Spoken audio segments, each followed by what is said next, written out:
And the paratroopers are older now, but when the skies filled with the sounds and sights of parachutes falling through the cloudy skies over France today, thousands cheered.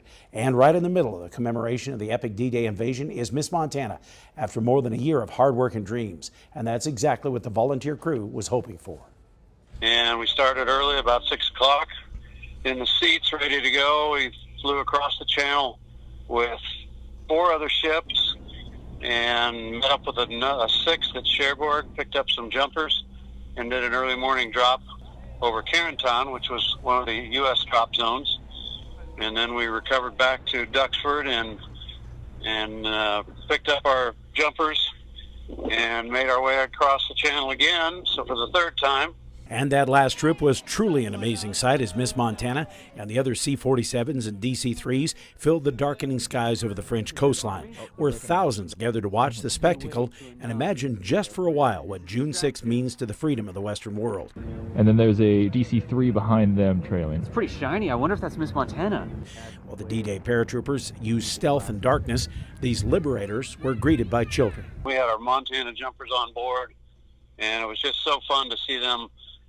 They've worked for this too and prepared for it and spent time and money to get ready and helped us with the airplane. I mean, they've been part of this team from the beginning, and it just was great to see them. They were so excited.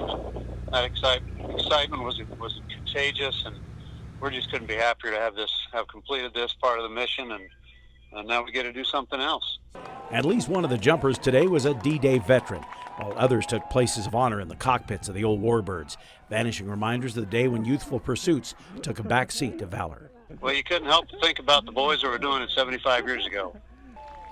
And we had GPS and iPhones on board and pretty darn good weather. And those guys were doing it at night, crude navigation instruments, and getting shot at. So it was a reenactment, but certainly not a reproduction.